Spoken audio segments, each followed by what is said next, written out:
Assalamualaikum warahmatullahi wabarakatuh. Perkenalkan, nama saya Arizky Putra dari Fakultas Hukum Tata Negara Syariah, kelas F, NPM 21210200148. Di sini saya akan mempresentasikan tugas individu mata kuliah Ekonomi Syariah bab 4 dengan judul Konsep Uang dalam Perspektif Islam. A. Pengertian dan sejarah uang. Pada awalnya, manusia memenuhi kebutuhannya secara mandiri. Mereka memperoleh makanan atau berburu untuk memenuhi kebutuhannya sendiri. Karena kebutuhannya masih sangat sederhana, mereka belum membutuhkan orang lain. Dalam periode awal ini, manusia belum mengenal transaksi perdagangan atau kegiatan jual beli. Pertukaran barter menyaratkan adanya keinginan dan kebutuhan yang sama pada waktu bersamaan dari pihak-pihak yang melakukan pertukaran. Namun, seiring dengan semakin kompleksnya kebutuhan, sehingga menimbulkan suatu kendala utama dalam melakukan pertukaran, yaitu sulitnya untuk memperoleh barang dan jasa, jenis barang dan jasa yang dibutuhkan oleh orang lain, atau kesulitan mencari kesamaan permintaan. Selain itu, kesulitan melakukan pertukaran adalah masalah menentukan nilai yang tetap bagi barang dan jasa yang dipertukarkan. 1. Uang komoditas. Uang komoditas adalah alat tukar yang memiliki nilai komoditas atau bisa diperjualbelikan apabila barang tersebut digunakan sebagai uang. Namun, tidak semua barang bisa menjadi uang. Diperlukan 3 kondisi utama agar suatu barang atau komoditas bisa dijadikan uang. Yang pertama, kelangkaan persediaan barang tersebut harus terbatas. Kedua, daya tahan barang tersebut harus tahan lama. 3. Nilai tinggi. Maksudnya barang yang dijadikan uang harus bernilai tinggi sehingga tidak memerlukan jumlah yang banyak dalam melakukan transaksi. 2. Uang kertas. Ketika uang logam masih digunakan sebagai uang resmi dunia, ada beberapa pihak yang melihat peluang meraih keuntungan dari kepemilikan mereka atas emas dan perak.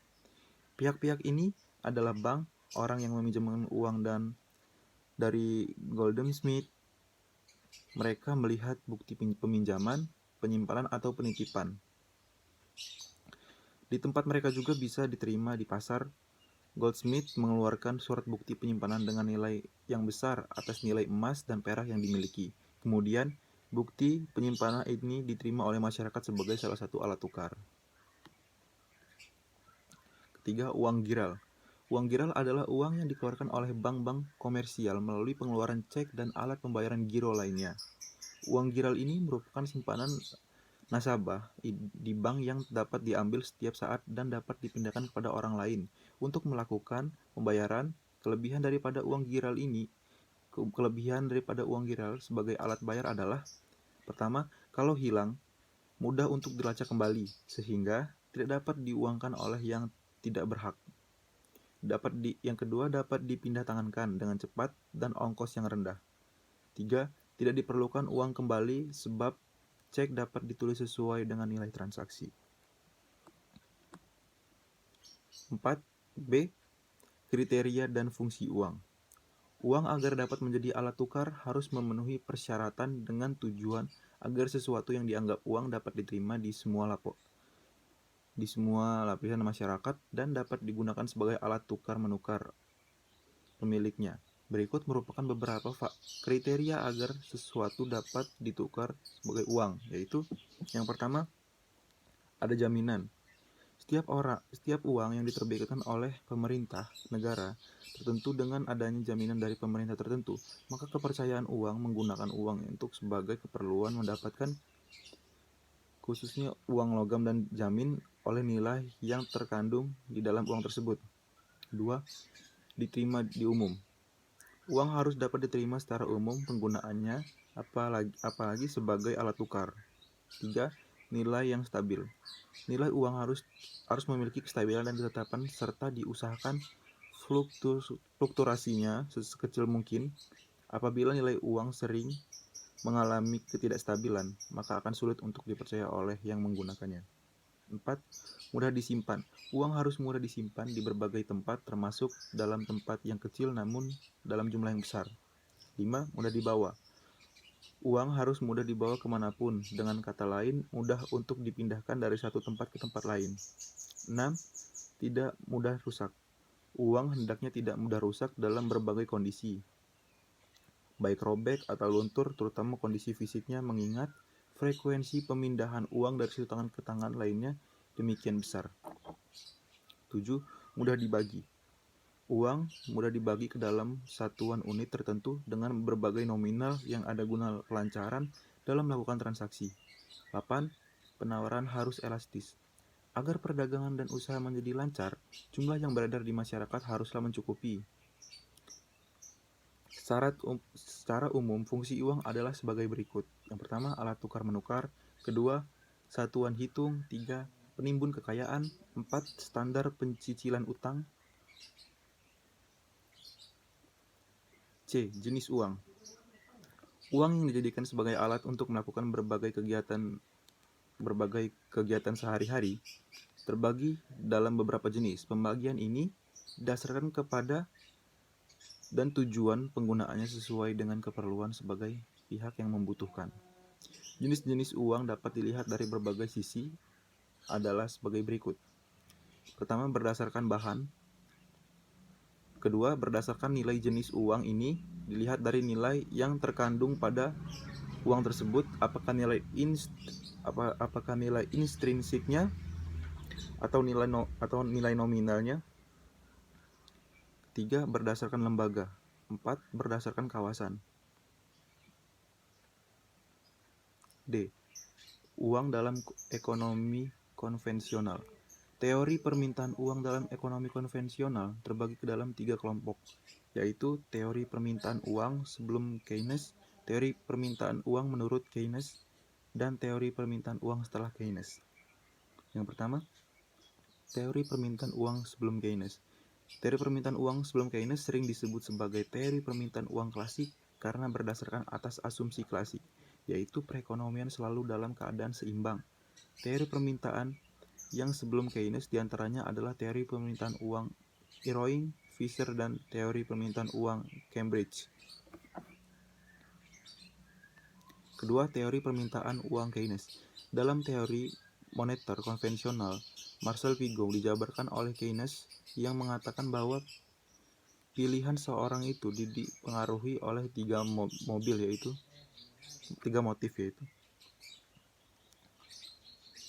yang pertama, money demand for transaction. Kedua, money demand for prequention. Ketiga, money demand for speculation. 3. Teori permintaan uang setelah Keynes. Sebenarnya ada beberapa keliruan yang dibuat oleh Keynes.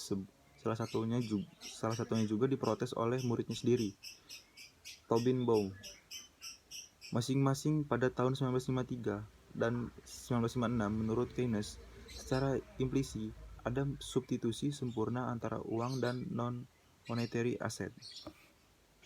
Selain itu, Keynes mengatakan pula bahwa adanya substitusi sempurna antara uang, surat berharga dan modal misalnya dalam teori konvensional dan yang disebut problem of aggregation, di mana diketahui ada 5 pasar, yaitu barang konsumsi, tenaga kerja, modal, surat berharga, uang. Semua ini akan berhadapan dengan tingkat harga, tingkat gaji dan upah, tingkat suku bunga.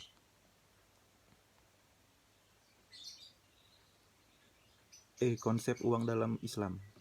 Yang pertama, uang menurut ilmuwan muslim. Uang di zaman Ibnu Taimiyah. Ibnu Taimiyah seorang ulama Islam yang hidup pada zaman pemerintahan Raja Mamluk mengalami situasi beredar banyak jenis mata uang dengan nilai kandungan logam mulia yang berlainan satu sama lain. Ketika itu beredar 3 jenis mata uang, dinar emas, dirham atau perak, dan fulus atau tembaga. Peredaran dinar sangat terbatas. Peredaran dirham berfluktuasi, kadang-kadang malah menghilang, sedangkan yang beredar luas adalah fulus. Fenomena inilah yang dirumuskan oleh Ibnu Taimiyah bahwa uang dengan kualitas rendah akan menandang keluar uang kualitas baik. Pernyataan Ibnu Taimiyah ini pun diikuti oleh dan dalam ekonomi konvensional. Uang menurut Al-Ghazali. Al-Ghazali berpendapat bahwa dalam ekonomi, uang dibutuhkan sebagai nilai suatu barang. Dengan adanya uang sebagai ukuran nilai barang, maka uang akan berfungsi pula sebagai media pertukaran. Diciptakan untuk melancarkan pertukaran dan menetapkan nilai yang wajar dan pertukaran tersebut. Menurut Al-Ghazali, uang diibaratkan cermin yang tidak mempunyai warna namun dapat merefleksikan semua warna. Uang tidak mempunyai harga namun merefleksikan harga semua.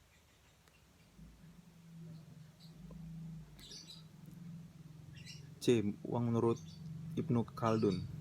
Ibnu Khaldun dalam pendapatannya menyatakan bahwa kekayaan suatu negara bukan ditentukan dari banyaknya uang, tetapi ditentukan oleh tingkat produksi negara tersebut dan neraca pembayaran yang positif.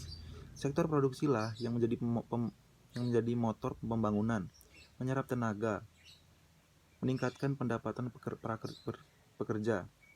Sejalan dengan pendapat Al-Ghazali, Ibnu Khaldun juga mengatakan bahwa uang tidak harus mengandung emas dan perak, namun emas dan perak menjadi standar nilai uang. Uang yang tidak mengandung emas dan perak merupakan jaminan pemerintah bahwa ia senilai sepersekian gram emas dan perak. Sekali pemerintah menetapkan nilainya, maka pemerintah tidak boleh merubah standar tersebut. Konsep uang dalam ekonomi Islam dan ekonomi konvensional. Konsep uang dalam ekonomi Islam berbeda dengan konsep uang dalam ekonomi konvensional. Dalam ekonomi Islam, konsep uang sangat jelas dan tegas bahwa uang adalah uang. Uang bukan model, sebaliknya. Konsep yang dikemukakan dalam ekonomi konvensional tidak jelas. Seringkali, istilah uang dalam perspektif ekonomi konvensional diartikan secara bolak-balik, yaitu uang sebagai uang atau sebagai kapital. Perbedaan lainnya adalah konsep uang dalam ekonomi Islam adalah konsep di mana harta tidak boleh ditumpuk, melainkan harta yang dimiliki harus disirkulasikan. Perbedaan berikutnya tentang uang adalah pada ekonomi konvensional tidak dibedakan antara uang dan model. Dalam Islam, uang adalah public goods, sementara model adalah private goods. Karena sebagai public goods, maka uang tidak boleh diperdagangkan. Mungkin akan timbul pertanyaan lanjutan, jika uang dalam ekonomi Islam. Dari penjelasan tadi, jelaslah bahwa pendapat yang menyatakan bahwa uang sebagai medium of exchange yaitu tidak diperlukan untuk dirinya sendiri, melainkan untuk menjadi perantara dalam memenuhi kebutuhan adalah pendapat yang mencerminkan kebenaran. Inilah yang kemudian menjadi acuan jumhur ulama hingga sekarang. Fungsi uang sebagai medium exchange dapat digunakan dan diterima sebagai alat pembayaran. Sebelum ditemukannya koin, komoditi seperti hewan ternak berfungsi sebagai uang, begitu juga dengan logam seperti emas dan perak. Koin Eropa yang dikenal modern saat itu adalah berasal dari Bizantium dan negara Muslim yang diperkirakan ditemukan pada abad 17 pada masa Islam. F. Time value of money and economic value of time. Pertama, time value of money. Dalam Islam tidak dikenal adanya time value of money, yang dikenal adalah economic value of time. Teorinya adalah sebuah kekeliruan besar karena mengambil dari ilmu teori pertumbuhan populasi dan tidak ada di ilmu keuangan. Konsep time value of money muncul karena adanya anggapan yang disamakan dengan makhluk yang hidup. Makhluk hidup untuk waktu tertentu dapat menjadi lebih besar dan berkembang. Jelas, hal ini keliru besar, karena uang bukanlah makhluk hidup yang dapat berkembang biak. Percentage of inflation.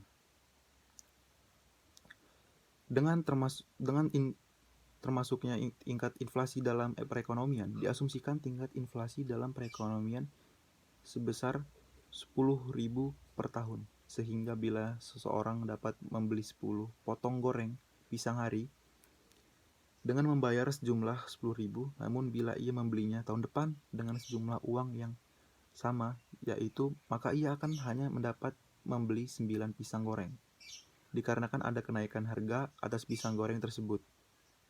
Dalam ekonomi konvensional, sebagai akibat adanya penurunan daya beli akibat inflasi, maka orang tersebut dapat meminta kompensasi. Argumen pertama, ekonomi konvensional ini tidak dapat diterima karena tidak lengkap kondisinya. prevents present consumption of future consumption.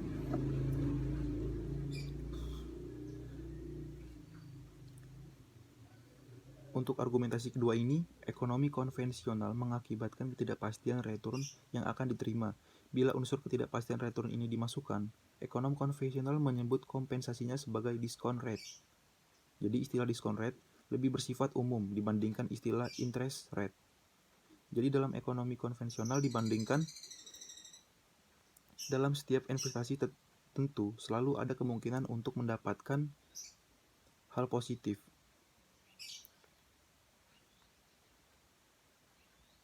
Yang terakhir, economic value of time.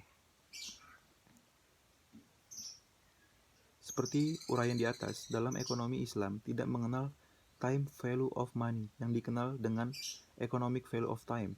Di dalam ekonomi syariah, penggunaan sejenis discount rates dalam menentukan harga, muajal atau bayar tangguh dapat digunakan.